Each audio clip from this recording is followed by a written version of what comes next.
Halo semua, balik lagi bersama Dimzy Dims. Jadi kita bakal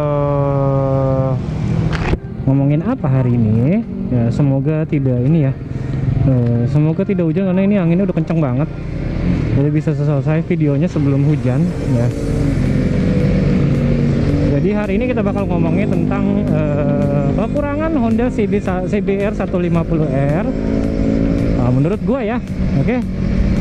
Jadi setelah beberapa video gue bikin yang impresi positif semua, ya masa sih nggak ada yang negatifnya. Jadi gue pengen balancein antara yang positif dan negatif ya.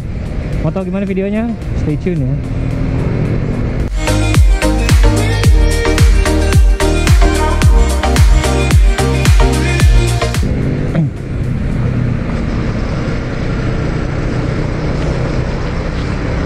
Nah, seperti tadi gue bilang di depan, kita bakal bahas kekurangan Honda CBR 150R. Gue ingetnya CB karena gue dari dulu pakainya CB, nggak pernah, jarang.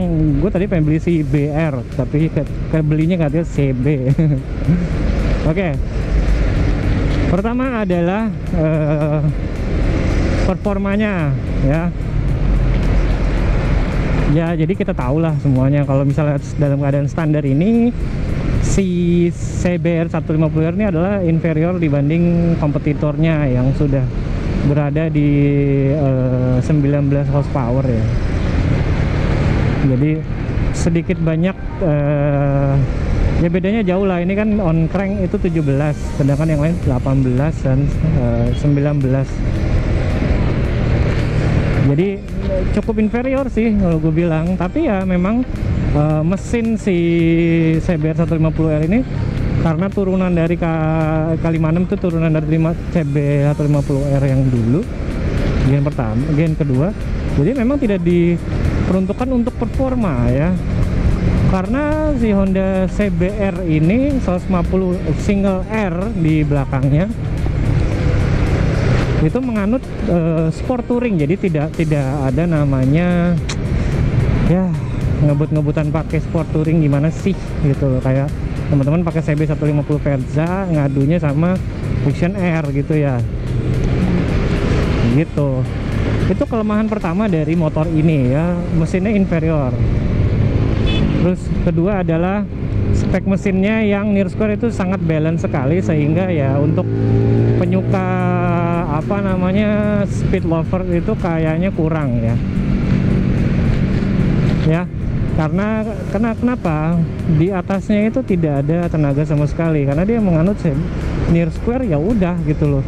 Di tengah-tengah dia bertenaga sekali karena memang speknya seperti itu, tapi di atasnya tidak.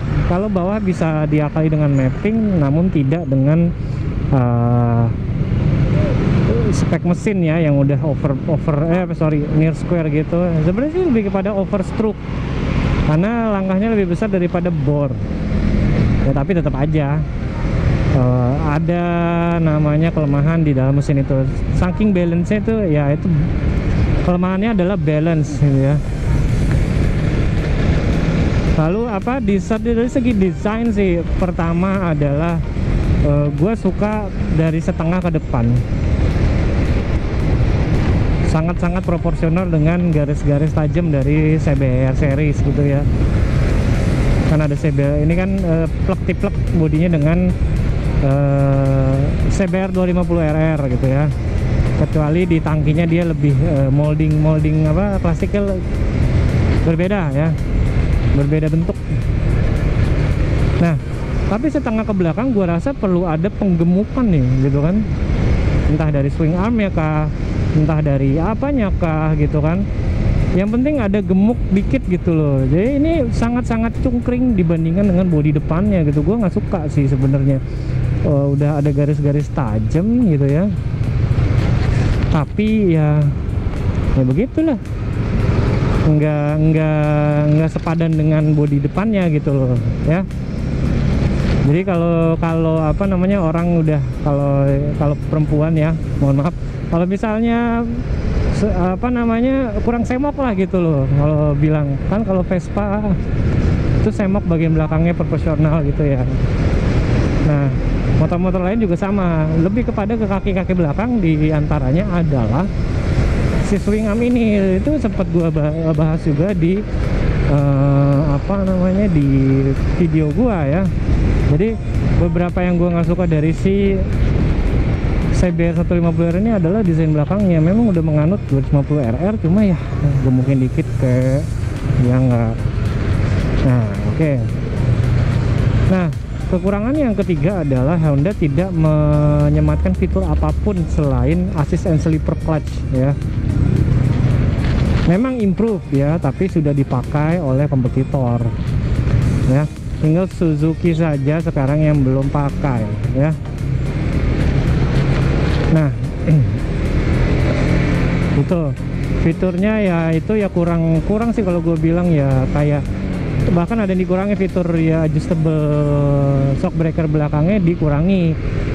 Jadi fix kalau klaim dari AHM adalah kekerasan suspensi belakang ini setara dengan level 2 di yang adjustable, which is gue bilang sih ya, kalau menurut gua ini sangat keras kalau dipakai berkendara sendiri gitu lah. Meskipun kalau orientasinya race ready ya, mungkin ini akan membantu ya, tidak ini banget gitu loh, tidak ngebuang banget di si di track gitu ya.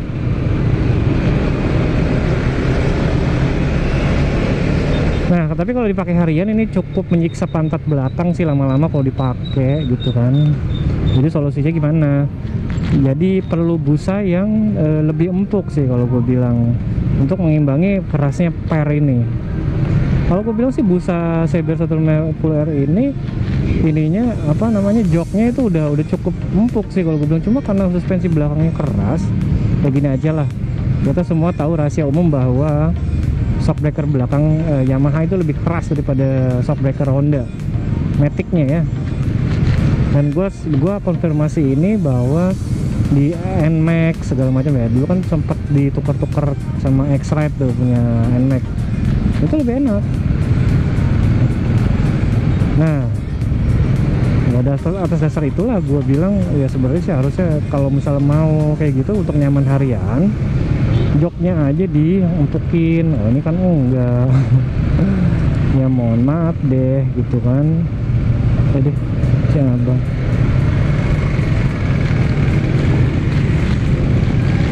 Nah, ketiga adalah selanjutnya adalah desain tangki yang kalau gue bilang sih terlalu lebar sih kalau gue bilang. Jadi pas di sini nah tuh mentokan sama tangan gitu loh, nih gitu di situ. Kalau yang sebelumnya kan enggak, dia enggak menghalangi tangan lah kalau gue bilang. Ini agak sedikit mengganggu sih kalau gue bilang. Maksudnya ganjulan ini nih ya.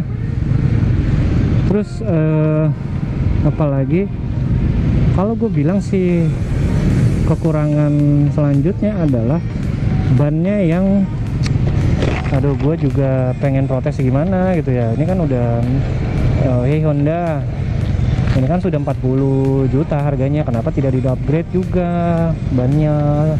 Minimal jangan pakai road winner lah gitu kan, atau kayak X1 kayak kan IRC kan banyak seri-seri premiumnya hanya untuk si CBR 150.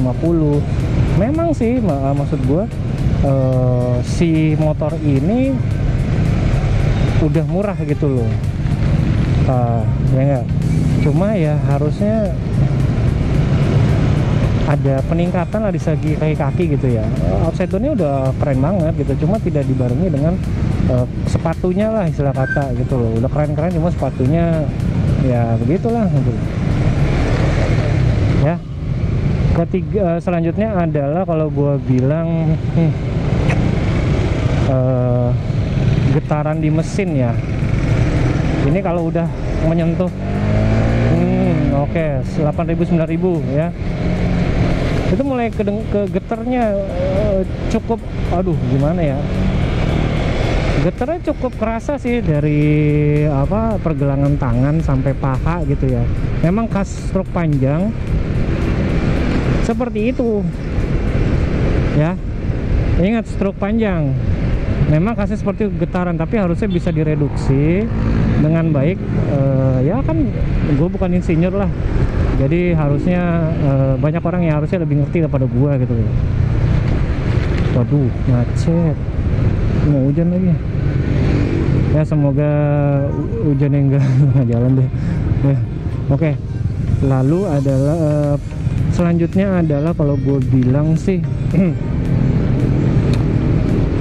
ini cukup ini ya, apa namanya, ini gue cukup abu-abu dalam menanggapi ini, bahwa si upside down SFFBP ini sebenarnya bisa jadi pedang bermata dua untuk Honda ya. Pedang bermata dua, kenapa? Yang pertama, kalau itu pas fiturnya memang bagus, tapi kalau pemakainya jelek, pemakainya tidak care sama USD ini, ya sudah kelar gitu loh. Maksudnya salah satu fitur yang disia-siakan karena pengendara punyanya itu nggak bisa ngejaga USD. Kayak apa ya, jalannya ngasal di apa namanya, berbatu, apa jalannya bergelombang, lubang dihajar, ya namanya shock breaker gitu kan, ya tetap aja gitu loh. Lumrahnya USD itu ininya lebih, apa namanya, perawatannya lebih banyak dibandingkan si konvensional, karena tinggal ganti seal segala macam. USB kan beda, dia treatmentnya beda dengan apa namanya, fork konvensional gitu. Jadi begitu, tapi itu tergantung dari si pemakai juga. Kalau misalnya alon-alon aja, nggak terlalu banyak ngehajar apa namanya, lobang segala macam, ya gue bisa iniin lah, apa namanya, gue bisa bilang itu oke. Kalau gue bilang sih itu ya, beberapa kekurangan dari Honda CBR 150R ya. Perlu digarisbawahi adalah ini opini gue semata, jadi tidak perlu, apa namanya, bisa disanggah di kolom komentar ya, silakan.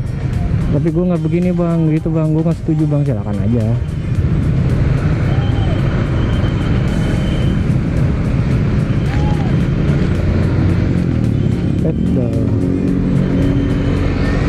Nah itu, silakan untuk apa namanya,